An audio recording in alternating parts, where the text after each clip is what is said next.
Bien, bah, écoutez, je vous propose de commencer. Je pense que d'autres personnes nous rejoindront peut-être encore un peu en cours de route. Juste déjà quelques mots pour vous souhaiter la bienvenue dans cette web rencontre dédiée au sujet de la précarité énergétique. Et puis pour me présenter, donc je suis Pascale Repelin, je suis coordinatrice des activités d'observation à Alter Bourgogne-Franche-Comté, l'Agence régionale pour l'environnement et le développement soutenable. Donc, j'ai le plaisir de vous accueillir dans cette rencontre qui est organisée dans le cadre de l'ORECA, c'est l'Observatoire régional et territorial énergie, climat, air. Donc, cet observatoire est piloté par la région, l'ADEME et l'ADREAL, et il est mis en œuvre par deux structures, donc Alter Bourgogne-Franche-Comté et Atmo Bourgogne-Franche-Comté, avec le partenariat scientifique également du laboratoire THEMA de l'Université de Bourgogne-Franche-Comté. Cela étant dit, quelques petites informations aussi pour bien utiliser la visio. Donc déjà, si vous avez un problème technique qui survient, vous pouvez utiliser l'interface qui s'appelle Converser ou Discussion, ça dépend de votre version, pour adresser un message par écrit, donc uniquement à l'assistance technique. Vous pouvez éventuellement aussi rejoindre donc la visio par téléphone si jamais vous avez une dégradation de votre connexion. Vous avez le numéro qui s'affiche et il y a un code donc pour la visio à préciser. Vous avez ensuite, vous aurez donc des temps pour prendre la parole, pour poser une question à un intervenant ou également apporter votre témoignage, puisque c'est bien l'objet de cette matinée, c'est qu'on puisse échanger sur vos retours d'expérience, vos difficultés, vos pistes de solutions. Donc, vous pouvez le faire par écrit tout au long des interventions, en utilisant toujours l'icône converser ou discussion qui vous permet d'ouvrir le chat. Et puis, au besoin, on pourra vous donner la parole suite à votre question pour que vous puissiez l'exprimer oralement. Ça sera plus vivant et souvent plus clair. Il y a possibilité également d'intervenir par oral, notamment les personnes qui sont par téléphone, mais privilégiez quand même le chat pour qu'on puisse bien voir vos questions. Puis s'il y a plusieurs questions qui se recoupent, on pourra comme ça les regrouper. Voilà pour ces aspects pratiques. Au niveau donc du déroulé de notre matinée, donc nous sommes ensemble jusqu'à 12h30 avec une succession d'interventions sur une question importante pour la Bourgogne-Franche-Comté, puisque on est une des régions françaises les plus touchées par la précarité énergétique. Avec des chiffres au-delà de la moyenne nationale. Sur une question qui est à la fois sociale, énergétique, sanitaire, une situation qui risque, avec l'actualité sanitaire et économique que nous connaissons, qui risque encore de s'aggraver. Alors, même si dans le cadre de l'observatoire ORECA, on essaye de travailler à éclairer en fait la situation par la mise en place d'indicateurs statistiques, ça ne remplace pas le travail de terrain, de repérage des ménages en précarité énergétique. Donc, c'est une question importante de pouvoir progresser là-dessus et qui nous avait été demandé justement de travailler et de mettre en place un temps d'échange comme celui de ce matin. Donc, c'est une question qui requiert à la fois, on le verra, je pense, au fil de la matinée, une mobilisation d'acteurs très divers sur le territoire, un savoir-faire également d'ingénierie de projet pour coordonner des dispositifs qui sont multiples, qui sont aussi à des échelles géographiques différentes. Mais aussi, nous le verrons, qui font appel aussi à du système D, de la débrouillardise, de la créativité, pour pouvoir aller à la rencontre de ce public qui passe parfois en dessous de tous les radars, qu'on appelle parfois les invisibles. Voilà, alors nous donnerons la parole donc successivement déjà à Aurélien Breuil du réseau Rappel. Aurélien, si vous voulez nous faire juste un petit signe peut-être pour qu'on vous voit, je vous laisserai vous présenter plus amplement tout à l'heure.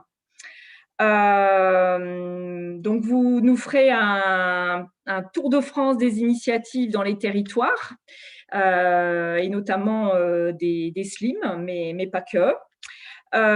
Puis, nous zoomerons sur la Bourgogne-Franche-Comté avec 2 retours d'expérience.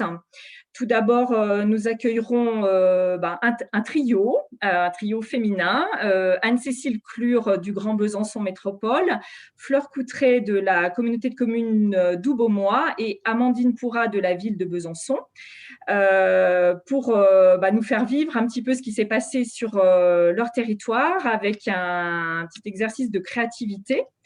Mesdames, je vous laisse faire un petit signe également si vous voulez qu'on vous repère, et puis vous pourrez vous présenter au début de votre intervention. Et puis un second retour d'expérience dans un autre département de Bourgogne-Franche-Comté avec Anne Savignon du syndicat intercommunal d'énergie, d'équipement et d'environnement de la Nièvre. Donc Anne, même chose, si tu veux faire un petit signe.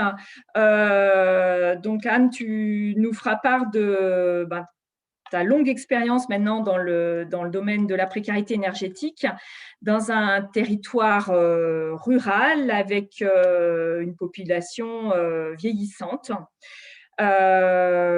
Voilà. Enfin, nous clôturerons cette matinée par un point d'information sur les travaux de l'Observatoire Horeca que je vous présenterai en duo avec Benjamin Pauque d'Atmo Bourgogne-Franche-Comté. Donc, Benjamin, c'est pareil, si tu veux faire un petit signe. Bonjour à tous. Et on se retrouvera pour clôturer donc cette matinée. Voilà, mais je vous rappelle que cette rencontre, c'est la vôtre. Donc, il y aura des temps d'échange après chaque intervention pour poser vos questions, apporter aussi votre témoignage. Voilà, donc c'est un espace pour vous. Mais bon, sans plus tarder, donc je vais laisser la parole à Aurélien Breuil. Donc, Aurélien, si vous voulez vous présenter. Oui. Et puis, on Bonjour vous à écoute. tous. Je vais partager mon écran.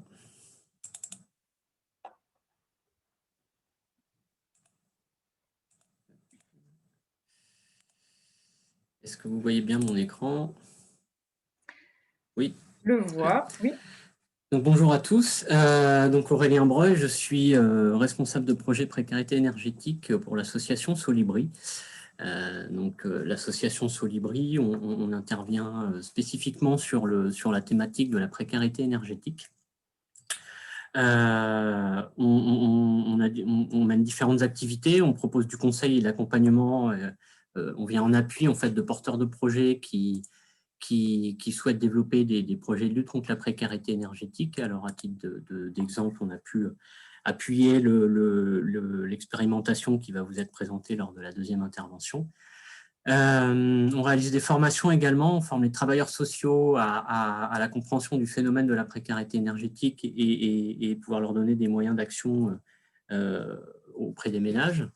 On réalise des études, notamment des évaluations. On a participé, alors là très récemment, à une évaluation nationale du programme SLIM. J'en reparlerai rapidement pendant ma présentation. Et une de nos activités principales, c'est la co-animation du réseau Rappel. Alors le réseau Rappel, c'est le réseau des acteurs contre la pauvreté et la précarité énergétique dans le logement. On le co-anime avec l'association Claire Réseau pour la transition énergétique. Il y a près de 1000 membres, parmi eux des associations, des collectivités, des services de l'État, des entreprises ou encore des particuliers. Les objectifs du rappel, c'est vraiment de mettre en relation les structures qui cherchent à apporter des solutions à la précarité énergétique sur leur territoire. C'est aussi de donner à voir les expériences qui peuvent être menées sur ces territoires, pouvoir les mutualiser et réfléchir aussi à des pistes d'action, à comment les actions peuvent être essaimées sur les territoires et quels outils peuvent être créés ou partagés et mis à disposition des membres. Il y a différents outils, on a différents outils sur le réseau. le site internet précarité-énergie.org avec des articles, une veille assez rigoureuse sur tout ce qui se passe sur la précarité énergétique sur le territoire. Une liste de discussion avec près de 800 inscrits et des fiches de synthèse qui synthétisent du coup certains sujets de la liste. Une newsletter mensuelle avec les actus et les infos du mois. Des publications à destination des professionnels, mais aussi des publications à destination du grand public. Des conférences web tous les 2 mois, qui je pense pourraient intéresser certains d'entre vous, puisque c'est l'occasion pour certains acteurs de faire des retours d'expérience sur leur démarche. Des groupes de travail aussi qui sont organisés et on publie également divers guides et outils pour comprendre le phénomène. L'inscription au réseau, elle est gratuite. Elle est gratuite et personnelle, donc n'hésitez pas si ça vous intéresse à aller sur le site. Vous avez un petit bouton pour devenir membre. Voilà, elle n'engage à rien de particulier. La liste de discussion n'est pas trop invasive, mais réactive, donc c'est plutôt pas mal.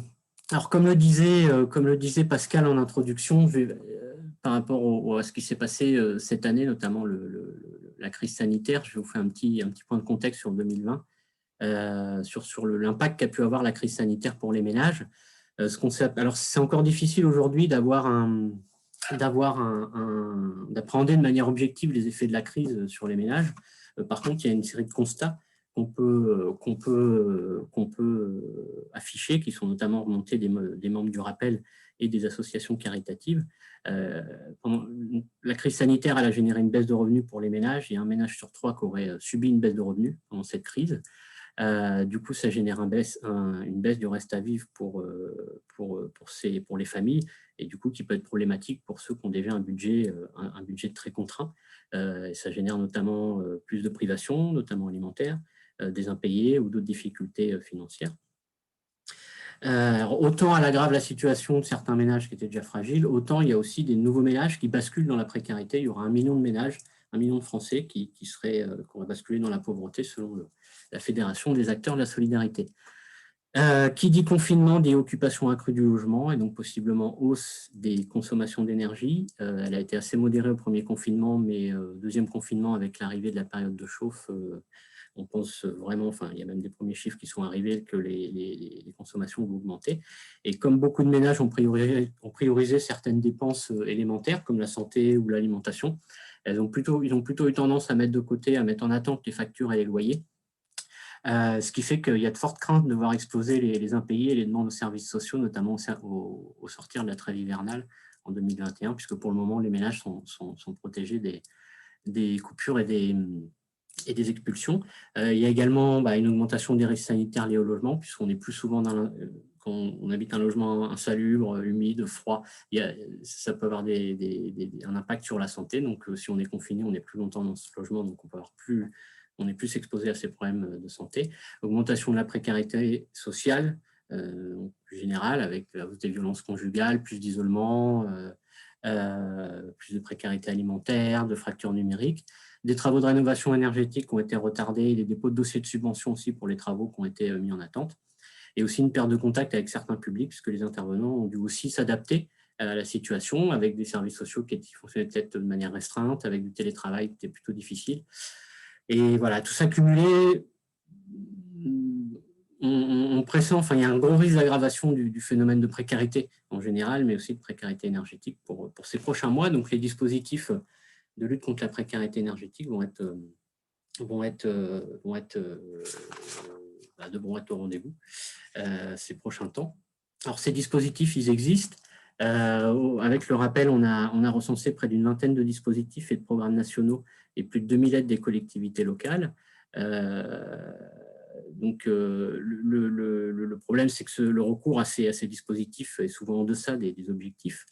Et ce qui fait que c'est, voilà, pour revenir à la thématique du jour, qui est le repérage, c'est vraiment la première étape clé préalable à toute démarche d'accompagnement, puisqu'on sait que les aides elles existent, on sait que les accompagnements ils existent, mais il faut arriver à repérer les ménages.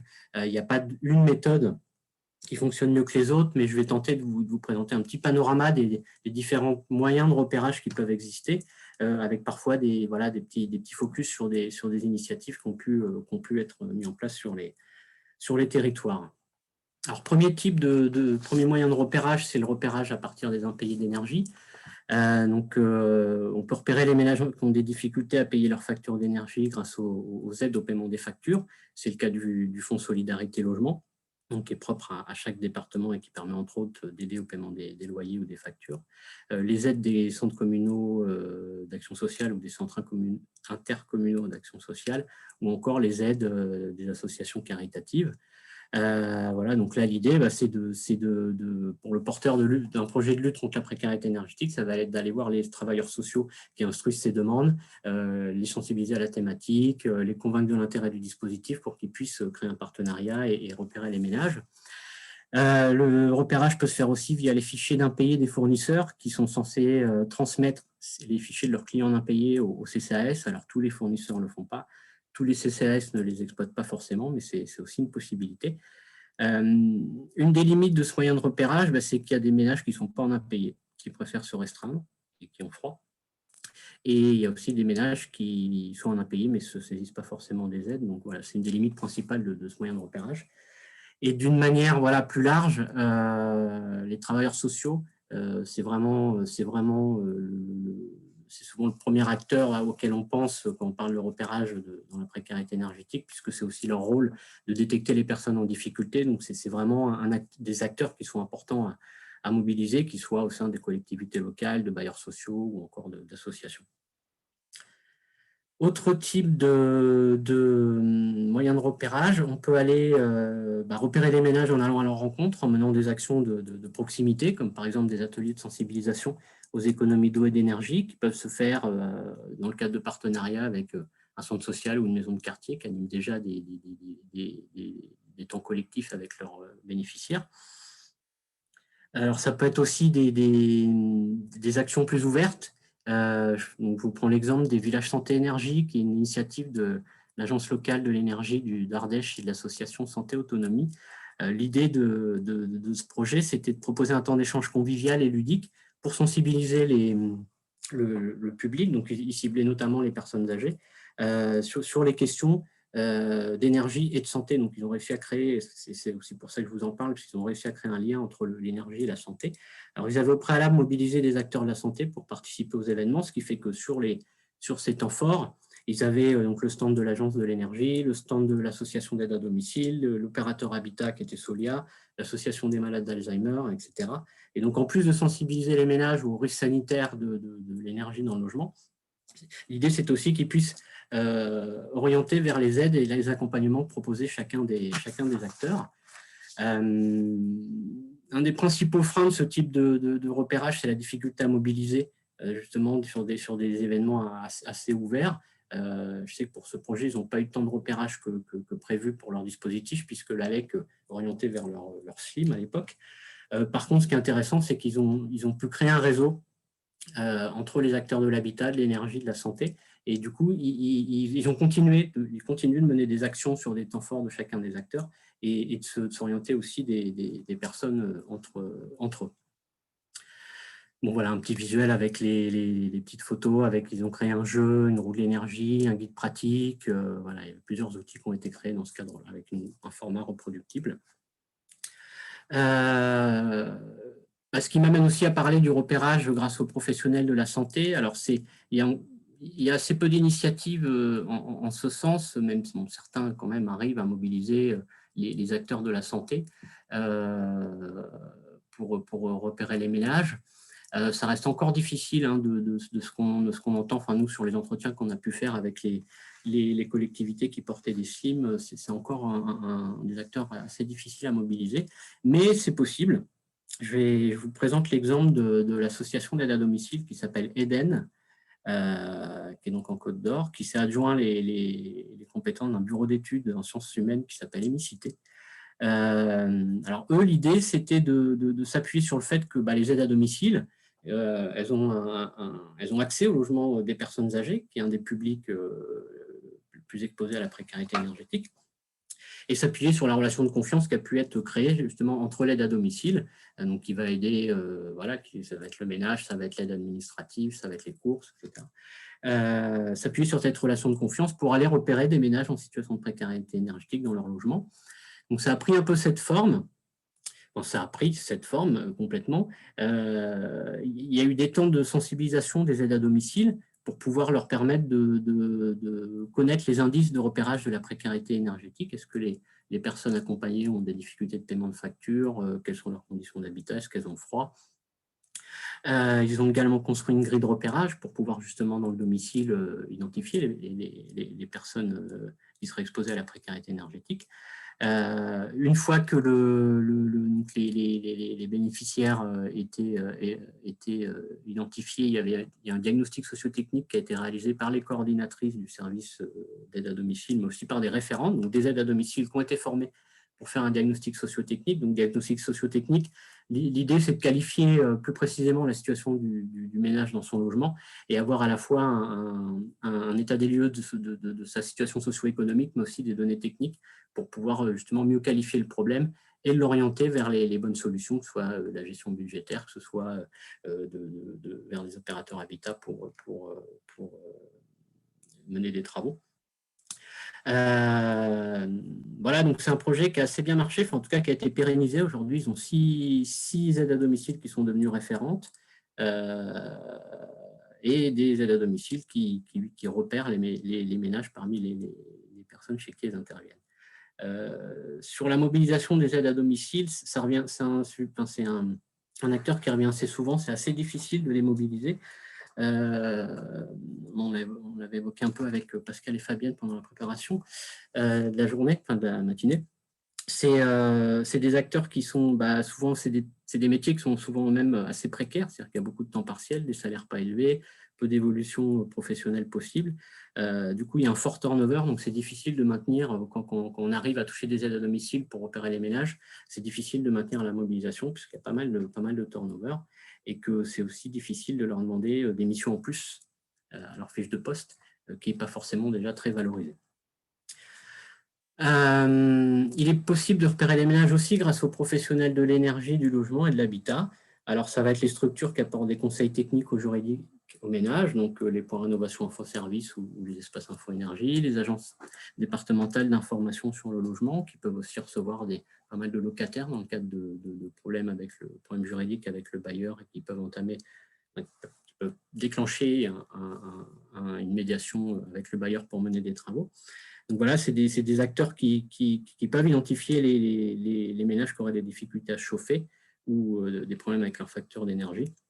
Et de la même manière, dans le cadre des dispositifs d'amélioration de l'habitat, il y a les opérateurs habitat qui vont sur le terrain pour informer et conseiller les propriétaires et les aider à monter les dossiers.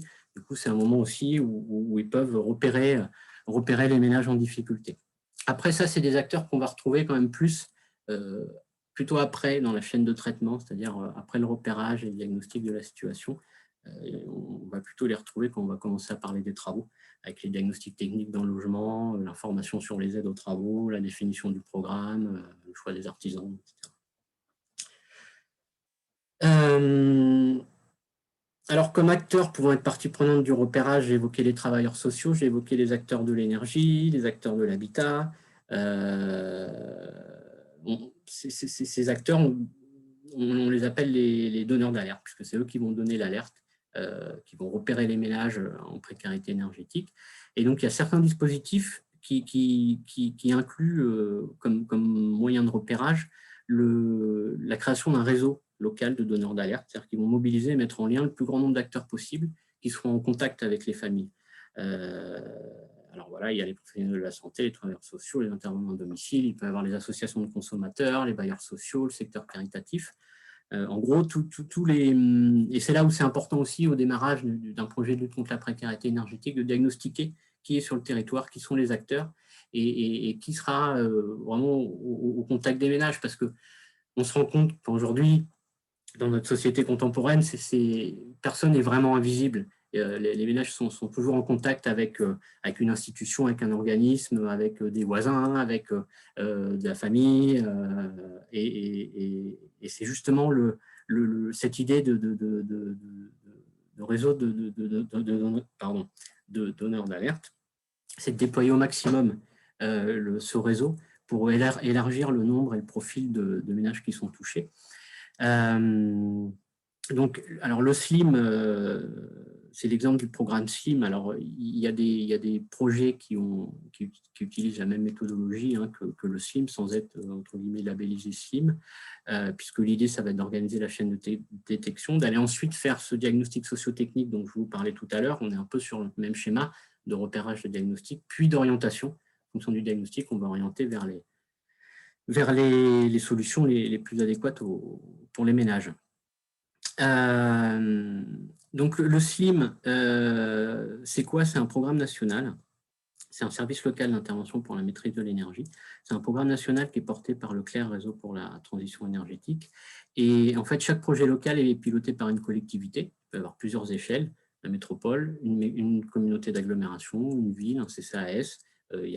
C'est assez varié, ce portage est assez varié, ça va dépendre souvent de la volonté politique et comment dire, de l'impulsion qui est donnée par un des services de la collectivité. On voit des services de l'habitat qui pilotent le SLIM, des services sociaux, un service social, services logement, enfin voilà, ça dépend vraiment du contexte local.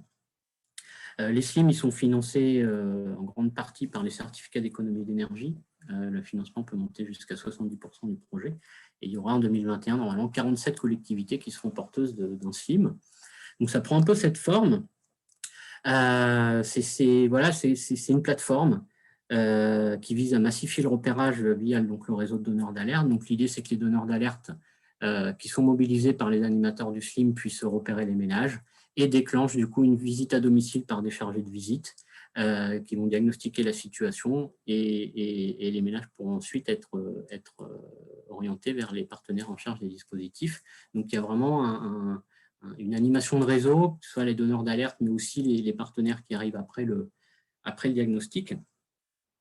Et donc, plus précisément, du coup, puisque sur le repérage, les donneurs d'alerte, ils ont une fiche de repérage pour saisir les coordonnées du ménage et repérer les premiers critères qui permettent d'apprécier la situation financière du ménage, ses factures, le problème qu'il peut avoir sur le bâti.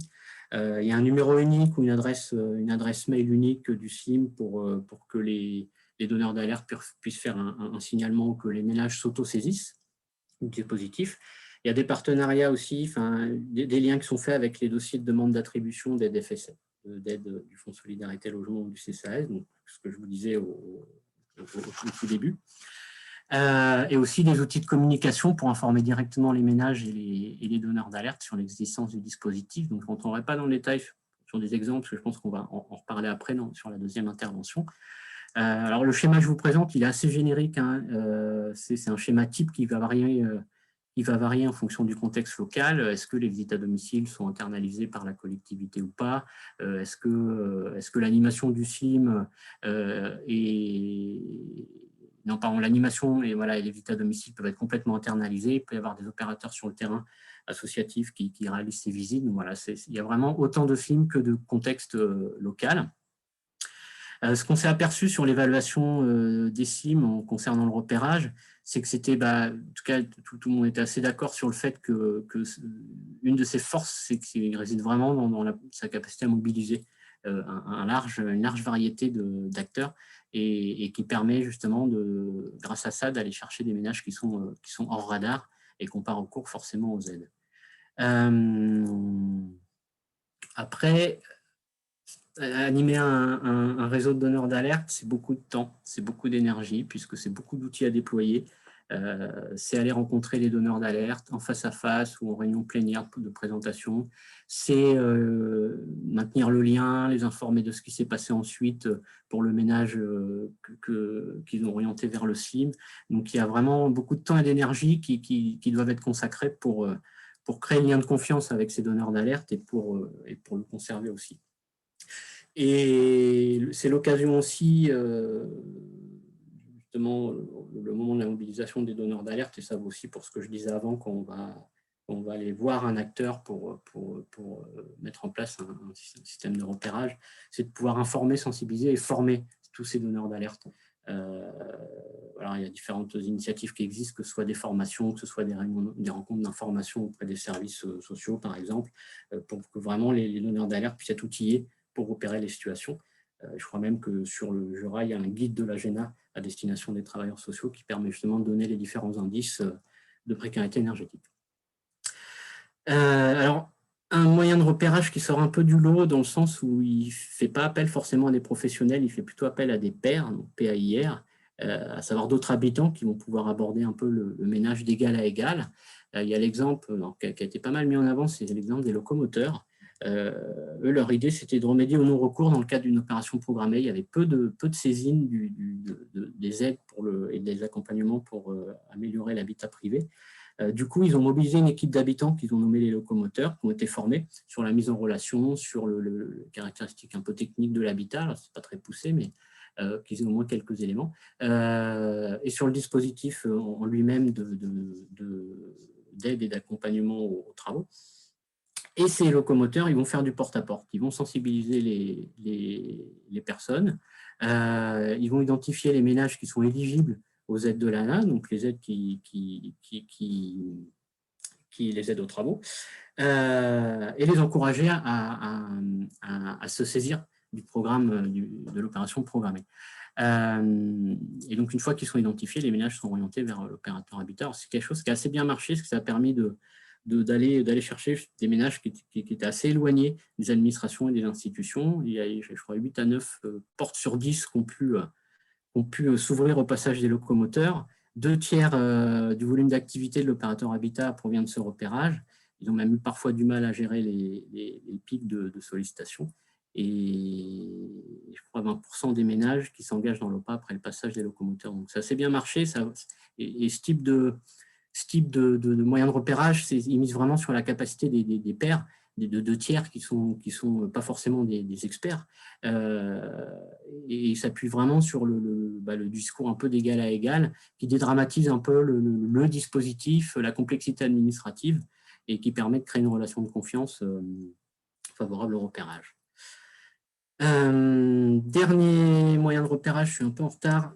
L'outil statistique, on peut repérer les ménages en précarité énergétique avec des outils statistiques qui permettent de croiser certaines données, les données sur le logement, sur les revenus des ménages, sur les consommations d'énergie, et ce qui permet de cartographier les poches de précarité et sur un territoire. Alors, si j'ai pris l'exemple, je sais qu'il y en a eu un qui a été fait sur la région Bourgogne-Franche-Comté. Le conseil départemental du Val-de-Marne aussi a cartographier les publics les plus en difficulté sur le territoire vis-à-vis de la précarité énergétique. Et l'intérêt, c'est que ça permet de déployer des moyens d'action plus ciblés, par exemple des visites à domicile ciblées géographiquement sur tel ou tel quartier, ou des porte-à-porte aussi, si on prend l'exemple des locomoteurs. Et à noter qu'en 2021, sur le sujet de l'outil statistique, il y a l'outil Géodip de l'ONPE, qui est donc l'Observatoire national de la précarité énergétique, qui ont développé un outil de cartographie qui est libre de droit, qui sera diffusé auprès des collectivités, qui permettra, en récoltant toutes les données, les différentes données statistiques, économiques sur les ménages, l'habitat, énergie, qui permettra de cartographier la précarité énergétique sur son territoire. Voilà, donc sur la présentation que vous aurez dans l'espace ressources, il y a les liens, j'ai mis les liens Hypertech, donc l'outil Géodip. Vous étonnez pas si vous voyez en ouvrant la page l'outil Géovem, c'est qu'il a changé de nom entre-temps.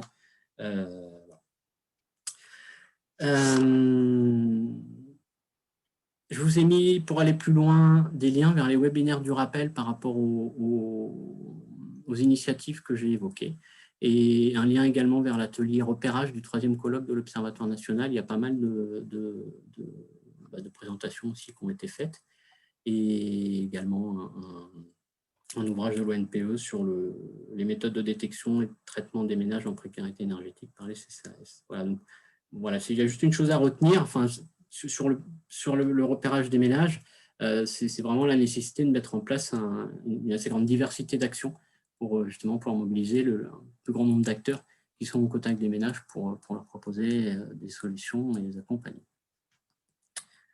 Voilà. Excusez-moi pour le retard. Merci Aurélien, c'était très complet en tous les cas. Il me semble qu'on a fait un bon tour des possibilités, des leviers pour repérer les ménages. Si vous avez des questions, c'est le moment. Vous pouvez, je rappelle, même tout au long des présentations, poser vos questions au fur et à mesure par le chat. Alors, on a une question sur l'existence de Slim en Bourgogne-Franche-Comté. Est-ce qu'il en existe? Aurélien, je vais peut-être vous laisser répondre sur le nombre. Je n'ai pas vérifié, mais il en existe, c'est sûr. Sur le nombre, oula, qu'est-ce que pardon, sur le nombre de SIM, bah en tout cas en France, il va y en avoir 47 en 2021. Aujourd'hui, je crois que c'est 41. Bourgogne-Franche-Comté, alors je ne connais pas tous les SIM des territoires, mais sur la page des SIM, vous avez le site internet slim.fr où vous avez la carte et la liste des SIM en cours. Et du J'en coup, profite oui, puisqu'il y a à Besançon, et sur le Grand Besançon et Doubeaumois, pardon, et qui va oui, nous être présenté après. on aura une présentation juste après, effectivement, d'autres territoires qui sont, enfin, deux territoires qui sont en slim sur la Bourgogne-Franche-Comté. J'avoue que je n'ai pas le nombre en tête. Moi, j'en profite pour vous poser une question peut-être sur les facteurs déclencheurs justement du SLIM. Est-ce qu'il y a des effets de levier qui font que les collectivités se lancent dans un SLIM et où c'est plus facile ou... Il y a oui, il y a plusieurs effets leviers. Déjà, les financements, les certificats d'économie d'énergie, nous, c'est vrai que dans les entretiens qu'on a pu faire, c'est quelque chose qui revient souvent puisque, comme je vous l'ai dit, les C2E peuvent financer de 50 à 70% du projet, donc c'est souvent un facteur déclencheur. Un autre facteur de réussite, c'est le fait de partir d'une expérimentation.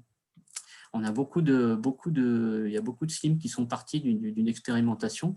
C'est le cas, par exemple, on va en reparler juste après, pour le Grand Besançon et Doubeaumois. Partir d'une expérimentation pour pouvoir identifier les acteurs sur le territoire qui interviennent sur le sujet, pour pouvoir tester les outils, tester les méthodes d'intervention, pour pouvoir évaluer l'impact aussi un peu sur les ménages quand on peut, et du coup construire l'argumentaire pour aller convaincre les élus de mettre en place un dispositif peut-être à plus grande échelle. Donc c'est quelque chose qui revient assez souvent. Autre facteur déclencheur aussi, on avait le fait que le SLIM, son approche, elle est à la fois sociale et elle est à la fois technique, comme je vous ai dit, par rapport au diagnostic socio-technique. Et c'est souvent quelque chose qui convainc les élus de le mettre en place, puisque avec la visite à domicile, on va vers les publics. Et du coup, c'est un peu, ces dernières années, il y a eu certaines évolutions du travail social où on demande aux professionnels d'aller vers le public, d'aller vers les personnes en difficulté. Et les travailleurs sociaux n'ont pas forcément toujours le temps de mettre ça en place concrètement. Et du coup, ça vient contribuer à la politique sociale locale du territoire. Qu'est-ce qu'on avait d'autre? Il y en avait plusieurs. De toute façon, sur ce point, l'évaluation du SLIM elle va être diffusée d'ici la fin d'année. Elle va être présentée demain au séminaire national du SLIM.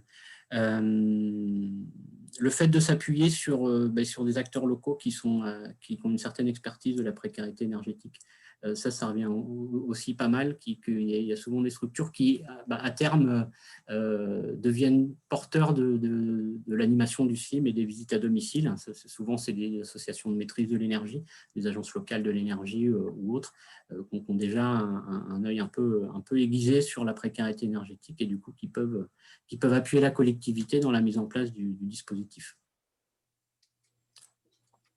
Bien, merci. Madame Chavance, vous vouliez peut-être présenter votre action. Je vois que vous nous interpellez un petit peu en disant que vous êtes sur le terrain et que vous faites du repérage sur la commune de Laigne, donc en Côte d'Or. Si vous voulez ouvrir votre micro et peut-être vous présenter. Là, vous m'entendez? Oui, D'accord. Ben, bonjour à tous. Déjà, merci de m'avoir invité à cette webconférence parce que je découvre un potentiel dans Bourgogne-Franche-Comté que je ne connaissais pas du tout. Bref, sur le petit village de Laigne, où il devait y avoir le week-end dernier une rencontre avec, on va dire, les politiques par rapport à ce projet qui avait été lancé sur mon village natal. Moi, il y a depuis 1 an, je bosse pour repérer les ménages, voire très, très, très modestes. Je trouve que le repérage se fait facilement parce qu'on est dans un village de 700 personnes. On se connaît. Ça n'empêche qu'on découvre des surprises absolument terribles. Je ne m'y attendais pas à ce point-là. Et on continue. Alors, c'est pour ça que j'étais très intéressée d'entendre Aurélien Breuil, c'est ça, oui, pardon. Et parce que nous, on a rencontré, je ne sais pas si vous connaissez, Franck Billot, qui a monté une association réseau Habitat, Éco-Réseau Habitat, et il nous a aidés à nous structurer. Donc, on a un diagnostiqueur qui a été formé, 4 bénévoles dans le village parce que à un moment donné, quand il va y avoir les travaux, etc., ça vaut le coup. Donc, il y a un conseiller municipal responsable des travaux de la commune enfin moi, j'ai contacté et j'ai eu des personnes absolument formidables. La seule chose qui est difficile, c'était juste un témoignage, c'est qu'on a commencé avant le premier confinement, donc ça s'est arrêté. Après, on a repris parce que les dossiers, j'en ai plusieurs qui sont complets. Et deuxième confinement, et il va falloir qu'ils recommencent les dossiers parce que c'est des papiers concernant 2019 et qu'il va falloir. Et ça, je vous avoue, en tant que terrain, bon, moi j'adore mon village, j'ai été conseillère municipale, j'ai fait plein de projets avec les gens du village, mais j'ai plus un souci de leur dire, ah bah écoutez, excusez-nous, la réunion qui avait lieu et qui devait démarrer n'a pas eu lieu. Après, il y a tout le côté administratif qui n'est pas simple pour les gens du terrain. Voilà, c'est tout. Mais je suis très contente d'entendre toutes ces expériences qui sont dans la région. Et effectivement, oui, allez-y, pardon. Non, mais c'est vrai que je vous rejoins sur la lourdeur souvent administrative des démarches. Qui en plus ont été, comme vous le disiez et comme je le disais au début, ont été décalés du fait du confinement. Donc ça veut dire refaire des dossiers, ça veut dire vivre un hiver de plus peut-être dans une passoire thermique. Et c'est là où l'accompagnement des ménages est important, puisqu'il faut arriver à... Alors là, on est peut-être après le repérage, mais il faut arriver à maintenir la mobilisation autour du projet de travaux, puisque ça peut être long. Il y a les dépôts de dossiers de subvention, il y a les visites diagnostiques techniques, il y a les artisans qui viennent pour faire les devis, il faut analyser les devis, etc. Ensuite, les travaux, quelqu'un qui vient chez moi pour faire des travaux. Que doit verser effectivement la personne concernée. Et c'est là où le réseau Éco-Habitat, la démarche est intéressante, puisque justement, ces bénévoles, ils accompagnent les ménages tout au long. Bien sûr. Du repérage jusqu'après les travaux. Et je crois que les locomoteurs, justement, sont orientés, comme je vous ai présenté tout à l'heure, les locomoteurs sont orientés sur un accompagnement aussi après la phase de repérage, après la phase de diagnostic pour accompagner sur la phase travaux. Donc, faut maintenir ce lien, il faut maintenir la mobilisation des ménages. Oui, mais moi, c'est ce que je préfère. Enfin, le lien. Ce qui a été très détruit à un moment donné dans le monde rural. Enfin bon, on ne va pas lancer ce... Et il y a juste une petite parenthèse, je me retrouve confrontée à des gens qui sont dans une situation, mais ils ne veulent pas que ça se sache qu'ils soient pauvres. Voilà. C'est le terrain, quoi. C'est le terrain, mais il y a les terrains par rapport à plein d'autres choses, sujets. Donc, je ne sais pas si c'est l'objet de la réunion aussi. C'est en tout cas ce que vous dites, ça revient assez souvent dans les raisons du non-recours. D'accord. j'ai un peu honte de ma situation. Dans mon petit village, vous savez, tout le monde se connaît un peu. Je ne veux pas que les personnes sachent que j'ai des problèmes. Donc voilà, il faut arriver quand même à un certain niveau de confiance avec ces personnes pour justement arriver à enclencher un dispositif derrière, quoi. Mais non, ce que vous dites, ça reflète une des raisons du non-recours. D'accord. Merci. Non. Mais juste, je sais pas si Alors, on a une question un petit peu en lien avec le témoignage, puisque on nous demande sur le dispositif de repérage par des pairs, donc les locomoteurs, là, que vous avez cité, Aurélien. Oui.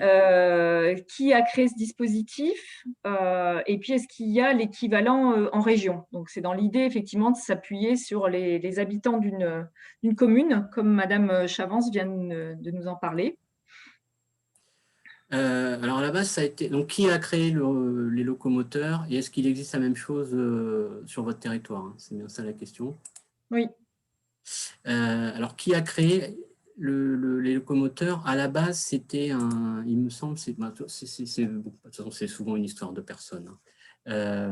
C'est une personne qui, je crois, travaillait dans la collectivité où il y avait justement l'opération programmée d'amélioration de l'habitat. Et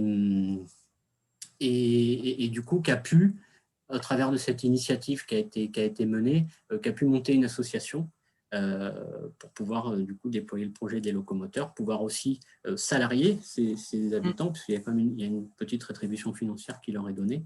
Donc voilà, ça a été une personne très motivée par ce projet et qui a pu derrière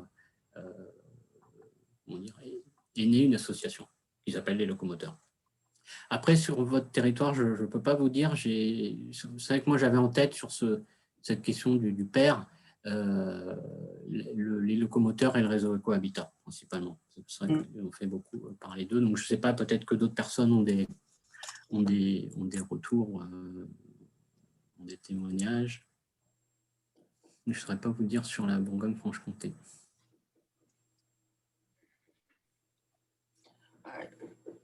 Est-ce qu'il y a d'autres retours, du coup, sur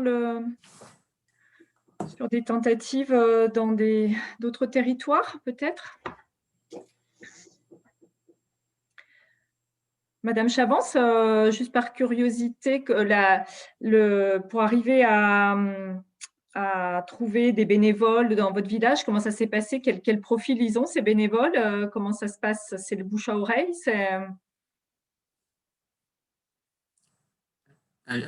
Ah, il faudrait ouvrir votre micro, ouais. on ne vous entend pas.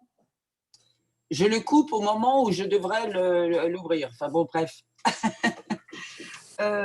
Écoutez, quand on est dans un petit village de 700 habitants et que je connais très bien, ça s'est fait assez facilement. C'est-à-dire que, bon, moi, je faisais partie d'une association et bien vivre à la campagne, enfin bon, ça, voilà, c'est une histoire ancienne. Et j'ai été voir le maire, je fais bref, en disant, voilà, il y a une proposition par rapport à la précarité énergétique des maisons à revenus très, très, très modestes. Évidemment, il a été OK, bien sûr. Et comme je connaissais 2-3 personnes, j'ai contacté une femme qui est très active au niveau de la banque alimentaire, enfin bon, qui est très engagée socialement. On a dressé toutes les deux une liste. Et petit à petit, la liste grossissait. Et moi, j'ai commencé à rencontrer les gens. Après, je me suis dit, étant donné que, bon, en gros, moi, je suis très engagée à Laigne, mais j'ai aussi une vie au Lilas, près de Paris. Donc, cette femme qui m'a permis de faire la liste, elle va être, j'exagère de dire mon double, ou c'est moi qui vais être son double, hein. Et puis, au niveau des travaux, il y a un homme de la région qui s'est engagé, qui a eu un début de formation pour diagnostiquer. Et j'ai été voir le conseiller municipal qui est responsable des travaux et qui tout de suite s'est engagé. Mais bon, c'est pas parce qu'il est conseiller municipal, c'est parce que aussi c'est un citoyen qui veut s'engager. Et en plus de ça, voilà. Donc, on a commencé à faire les premiers diagnostics. Franck Billot est venu. Et voilà, on continue, mais on espère que il y aura un démarrage à un moment donné qui va se faire et qui normalement devait… enfin bon, la réunion qui a été annulée pour des raisons que je ne connais pas. Bon, ben voilà, on continue, quoi.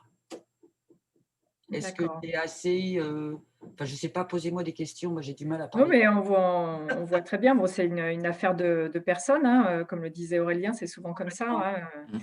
Mais Je c'est vois que terrible. madame Michaud de Nantes, veut partager son expérience. Donc là, on ressort de la Bourgogne-Franche-Comté pour aller à Nantes. Madame Michaud?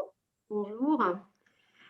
Effectivement, sur Nantes, alors moi je travaille au CCAS de Nantes qui est assez dynamique sur la question de la précarité énergétique. Depuis 2010, en fait, les fichiers des impayés sont envoyés au CCAS et sont traités.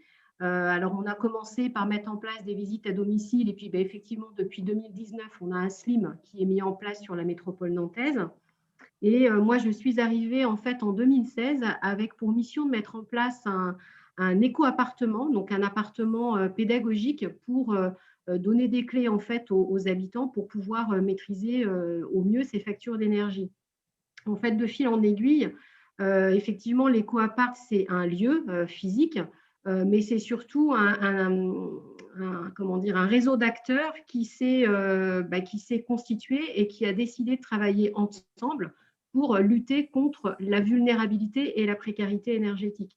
Donc, on a effectivement travaillé avec des associations de quartier, puisque moi, je travaille sur la ville de Nantes. Et puis, effectivement, la question du repérage est quand même très importante. Alors, au début, on avait beaucoup d'ateliers thématiques autour de comment décrypter ces factures d'énergie, comprendre, faire des éco-gestes autour des ampoules, de l'eau, etc.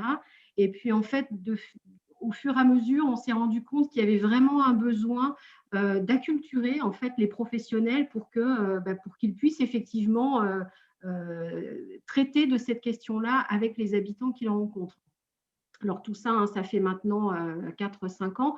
Et là, actuellement, dans le cadre du réseau de l'éco-appartement, nous, on travaille essentiellement sur le collectif. Donc l'intérêt pour nous du confinement a été profitable puisqu'on a travaillé à la réalisation d'un temps de sensibilisation que l'on propose aux professionnels d'un territoire pour justement faire en sorte que l'ensemble des professionnels, alors institutionnels ou associatifs ou habitants bénévoles relais, puissent avoir une information sur comment fonctionne le marché de l'énergie, parce que c'est quand même un peu complexe, toutes ces histoires-là. Le contrat d'énergie, est-ce que mon contrat est bien adapté? Et en fait, quand on arrive à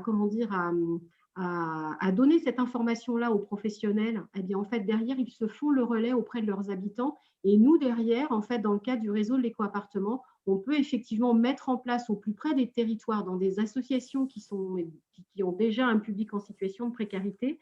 En fait, on arrive à délocaliser des animations qui permettent aux habitants de peut-être pour la première fois d'aller regarder ce qui se passe au niveau de leur facture d'énergie.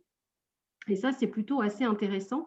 Et puis, quand on arrive effectivement, c'est ce que disait Aurélien, à gagner cette confiance, c'est-à-dire, voilà, on se met autour de la table, autour d'un café, et puis on échange sur, oui, moi, mes factures ont augmenté. Et en fait, quand on arrive à créer cet échange et finalement à donner des clés pour que les habitants… en fait, il y a aussi une méconnaissance de comment ça fonctionne, la facture. Et du coup, quand les habitants partagent aussi leurs expériences, leurs éco-gestes, eh bien, en fait, derrière, on s'aperçoit qu'on peut effectivement aller plus loin. Et du collectif, on peut passer vers de l'individuel et orienter, si besoin, vers les travailleurs sociaux, vers une visite à domicile du SLIM. On travaille aussi beaucoup sur la question du démarchage abusif lié à l'énergie, qui a été pour nous un vecteur, mais alors très puissant pour justement parler de la facture d'énergie. Et ça, c'est vraiment un cheval de bataille qu'on va travailler encore plus sur l'année 2021. Et puis, mais on partagera peut-être dans le cadre du réseau Rappel, on a eu l'occasion de voir Marie Moisan la semaine dernière, mais on est en train de travailler à un outil.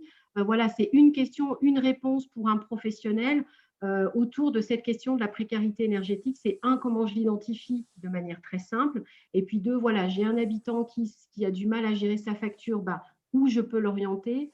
Une difficulté à l'intérieur de son logement, il y a effectivement la visite à domicile via le SLIM qui peut être proposée. Enfin, c'est donner un support synthétique qui va permettre aux professionnels de pouvoir relayer dans un premier temps et donner une première réponse à l'habitant. Et si je peux me permettre, vous Oui. me corrigerez, Véronique, si je me trompe, mais je crois que justement en 2016, vous aviez pu cartographier les acteurs les acteurs de la précarité énergétique Oui. sur le territoire de Nantes, ce qui a donné lieu à une sorte de bulle d'acteurs avec le ménage au centre et Oui. les différents acteurs à proximité avec un cercle restreint et un cercle, on va dire, un peu plus large. Je dis ça parce que j'ai failli l'utiliser pour la présentation, ce qui permet aussi d'identifier, voilà, ce que je disais tout à l'heure, en amont d'un projet, pouvoir identifier les acteurs qui sont en présence et qui on va aller voir, avec qui on va monter des partenariats pour s'assurer que le lien avec le ménage puisse être fait, quoi. Alors, ce document-là, il a été effectivement travaillé par l'association Alizé, avec qui on travaille beaucoup. Donc, c'est Anne-Claire Chiron et Benoît Foucault, effectivement, qui avaient travaillé sur ce document et qui reprend exactement, en fait, la cartographie, elle reprend exactement ce que vous expliquez. Effectivement, le repérage, c'est le nerf de la guerre aujourd'hui. Et je connais l'association des locomoteurs, qui est effectivement une super dynamique et c'est effectivement une histoire de personnes. Merci pour ce retour. On mettra la ressource à disposition de la cartographie des acteurs là, que vous venez d'évoquer. Ça peut être intéressant peut-être, si elle est disponible, que vous nous passiez les références. On a une dernière question avant de passer à une autre intervention. Pour Aurélien, juste peut-être en 2 mots, parce qu'on arrive au bout du temps de la première intervention, de préciser, de dire quelques mots sur les formations que vous pouvez proposer. Alors, les formations qu'on propose… À destination des travailleurs sociaux. Oui, d'accord. La formation à destination des travailleurs sociaux, c'est une formation à la base qui est nationale, qui a été montée par l'ADEME et le CNFPT, avec dans chaque région des formateurs, on va dire, agréés, donc licence d'utilisation quelque part de la formation. C'est une formation qui s'appelle les travailleurs sociaux face à la précarité énergétique, comprendre et agir. C'est une formation de 3 jours. Un jour sur comprendre le phénomène de la précarité énergétique, une journée sur comment agir avec les différents types d'actions possibles, les visites à domicile, les ateliers collectifs, les entretiens individuels. L'idée, c'est vraiment d'outiller les travailleurs sociaux, des cas pratiques pour une étude de cas sur un ménage. Et un 3e jour qui a lieu souvent 2 mois après, pour permettre une mise en action entre les 2 sessions. Donc ça, comme je vous disais, chaque territoire, on va dire chaque région a sa structure formatrice. Je ne sais pas qui proposait cette formation en Bourgogne-Franche-Comté, mais je peux retrouver. Alors en sachant que toutes les formations dans les régions se maintiennent pas forcément parce que c'est assez difficile de les remplir. Ça fait 2 ans déjà qu'on n'a pas mené cette formation, faute de participants, mais on ne se décourage pas. Très bien, merci pour toutes ces informations qui sont autant de ressources.